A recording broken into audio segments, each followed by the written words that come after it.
Okay, so we're diving deep into the West Memphis 3. Yeah. Um, Yeah. and wow, this case, it's one of those that just grabs you right from the start, Absolutely. with just the awfulness of what happened. And then just keeps you hooked with all the twists and turns, the mysteries. Yeah. Yeah. It's fascinating. It's 1993, and we're in West Memphis, Arkansas. Right. 3 8-year-old boys, Yeah. Steve Branch, Michael Moore, and Christopher Byers. Uh-huh. They're murdered. Right.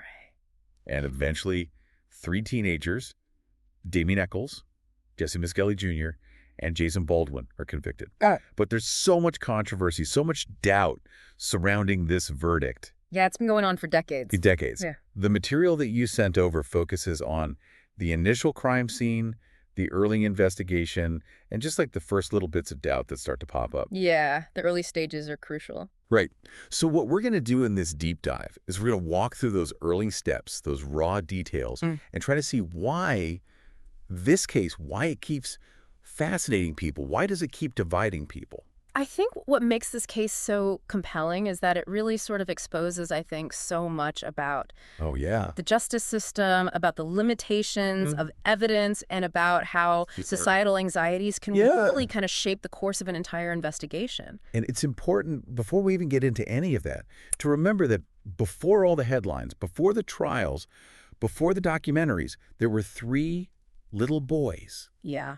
Steve, Michael, and Christopher. Real kids. They were second graders. Yeah. Friends. Little boys with families who loved them. Exactly. And that's what gets lost in the, the legalities and the forensics. We have to remember the human cost of this tragedy. Yeah. I mean, these weren't just names on a file, right? Right. These were real children whose lives were cut way too short. Right. And there was an entire community that was shattered by what happened. Devastated. The sources you provided say that on May 5th, 1993, these boys were last seen playing together, just, playing. They're in their neighborhood, Robin Hood Hills. Right. And one of the neighbors even remembers seeing Steve Branch's stepfather calling them to come home Oh, wow. for dinner. Yeah.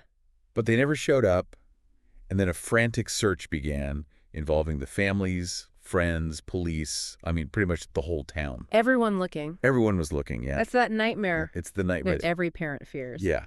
And that initial search, it turned up nothing. Nothing. So it's not until the next day, May 6th, that a juvenile parole officer, Steve Jones, he's searching a wooded area near a creek. Okay.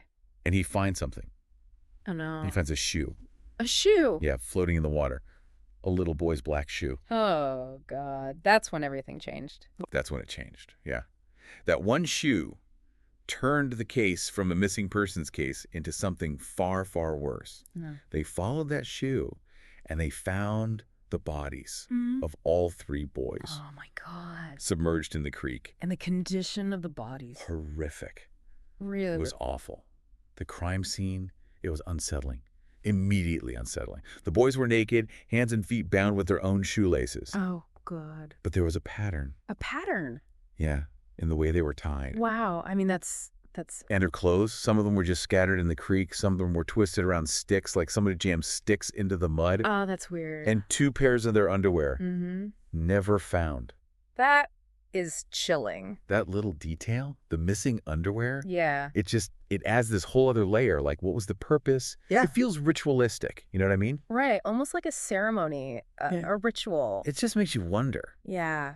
What happened here? Right. You look at the bodies, the way they were tied, it screams premeditation. It's control. Absolutely. It's a bird. So we have this confusing crime scene. The cause of death, it's not really clear. Right. The autopsies, they were key, trying to put together what happened. The reports, they said that all 3 boys suffered multiple injuries. Christopher Byers, his death was attributed to multiple injuries. Michael Moore and Steve Branch, theirs were attributed to multiple injuries with drowning. So already you've got room for interpretation. Yeah. Ambiguity. Yes, absolutely. About what actually killed them. Now we have to think about the environment where the bodies were found. Right. Right. It was outside. They were exposed. So that means there's a chance that some of the injuries Could have been caused by... animals. Right. After death. After death, yeah. Yeah. Post-mortem animal activity, which would make it harder. makes it even harder to know exactly what happened when they were alive. So from the very beginning, investigators, they were dealing with a crime scene that was just muddled. It was a mess. Yeah. There's one thing, though. Yeah. One aspect of the injuries, specifically on Christopher Byers, that became a really big point of disagreement later on. The prosecution would argue that Byers' wounds, particularly to his genitals, were deliberate. Deliberate? Yeah, like a brutal knife attack. Oh, wow. Even going so far as to suggest castration. God. But the defense experts, they said no. No. Those injuries, they said, those were more in line with animal activity after death. So you've got the same evidence? The same evidence, but two completely different ways of seeing it. Wild. It just highlights how subjective, I think, forensic evidence can be. Right. And how much it depends on, like, the theories of the people who are looking at it. Absolutely. Yeah. And we should mention this, too. Byers was the only victim who had drugs in his system. Okay. Ritalin. Oh, wow. It was prescribed for ADHD. Now, we don't know if that played a role in anything, but it's another wrinkle. It's another little piece. Right. Puzzle. Adds to the complexity. Yeah. So you've got this really complex crime scene, conflicting expert opinions, and then just these lingering questions about what actually happened to these boys. It really is like a puzzle. It's like a puzzle with missing pieces, yeah. Absolutely. So naturally, the police, they start looking at possible theories. I mean, given the missing underwear, some of the injuries, they initially thought, okay, maybe these boys were raped. Okay. Later on, though, expert testimony actually disputed that. They did. Yeah, they said that the evidence didn't clearly support sexual assault. But what about the missing underwear? Right. You would think. Right. Right. But here's another twist. Okay. Trace amounts of sperm DNA were found on a pair of pants. Pants. Yeah. Recovered from the scene. So whose DNA was it? We don't know. What? How did it get there? They don't know. We don't know. It's a mystery. Unbelievable. So we have this super complicated crime scene, conflicting opinions from experts.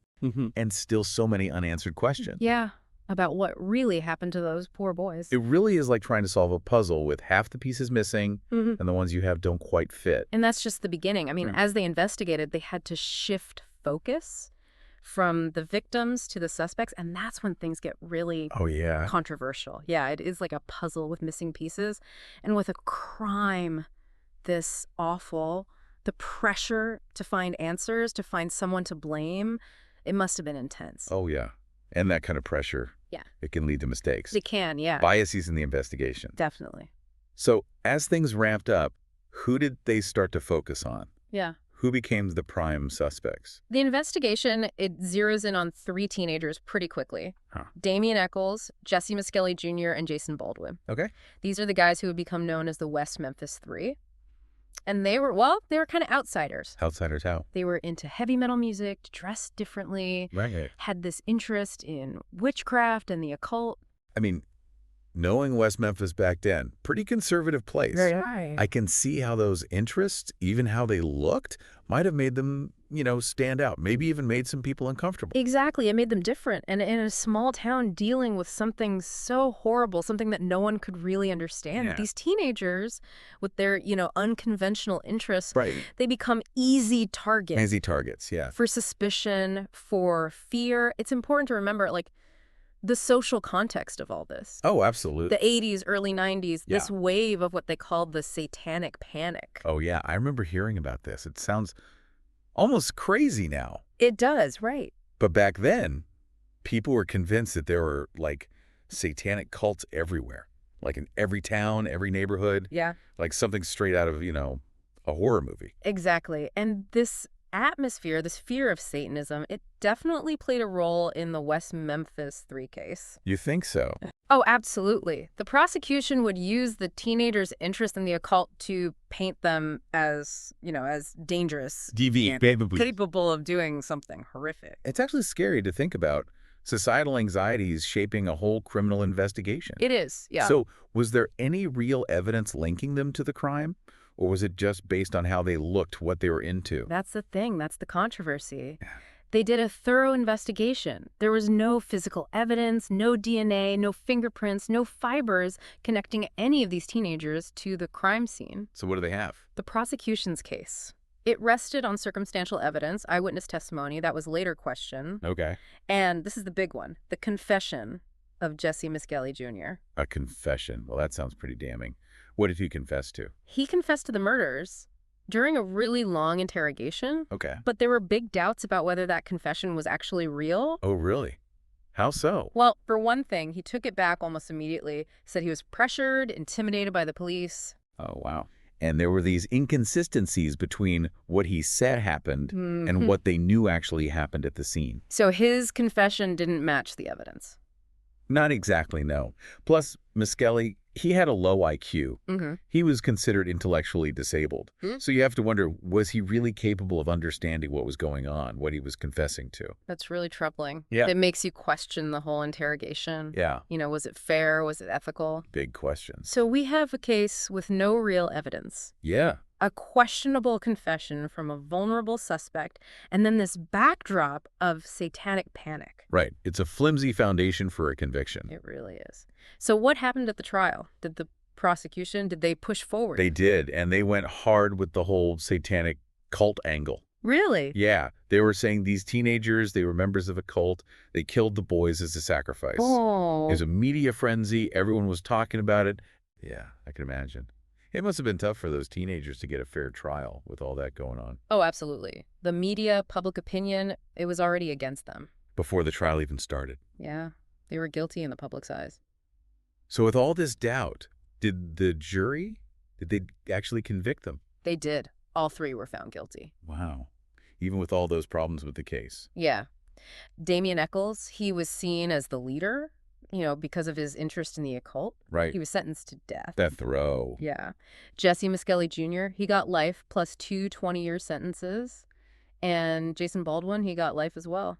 Wow, that's heavy. It is. I mean, it's hard to say what was going through the jurors' minds, right? It's just, yeah. But it seems like maybe the pressure to find someone guilty, the prosecution's story about satanic rituals, and maybe even, you know, subconsciously, the fear of the occult that was everywhere back then, it all played a part. I think so. It's just, it shows how complicated and how messed up things can get. It does, yeah. It shows how fragile justice can be. So what happened next? Did it just end there? No, not at all. The West Memphis 3 case, it didn't go away. It actually got even more attention as time went on. So the story didn't end there? No, not at all. The fight for justice, it kept going. It did, yeah. And a lot of that was because of, like, new forensic tech. Okay. And a whole bunch of people who believed that the West Memphis 3, they were innocent. We're talking about, like, the Paradise Lost documentaries, right? Yeah. Those were huge. Huge. They showed a different side of the story. Yeah. Highlighted the lack of evidence. Right. The biases in the investigation. They really humanized those guys. Yeah. Showed them as young men caught up in this web of fear and prejudice. It's amazing how much impact a documentary can have. It's true. Bringing new info to light, swaying public opinion, and sometimes even forcing the system to take a second look. Absolutely. And in this case, it put a lot of pressure on the authorities to re-examine the evidence. So did all that scrutiny, did it actually lead to any changes? It did. As technology got better, new forensic techniques, everyone was saying, hey, we need to use this on the case. Yeah. Especially with the DNA evidence. Remember, back then, DNA was pretty new. Right, right. It wasn't as advanced as it is now. It's come a long way. It has. So they retested the DNA, and remember that sperm DNA from the pants at the scene? Yeah. The new tests? They showed that the DNA, Right. it didn't belong to any of the West Memphis 3. Wow.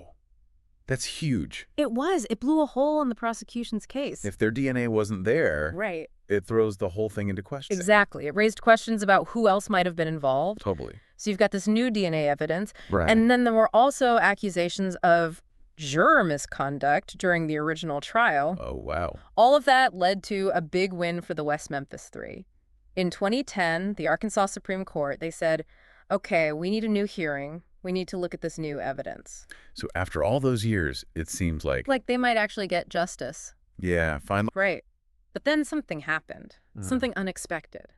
Instead of a new trial, the West Memphis 3, they took an Alford plea. An Alford plea. Okay, I'm not really sure how that works. So basically, an Alford plea, Yeah. it lets you maintain your innocence.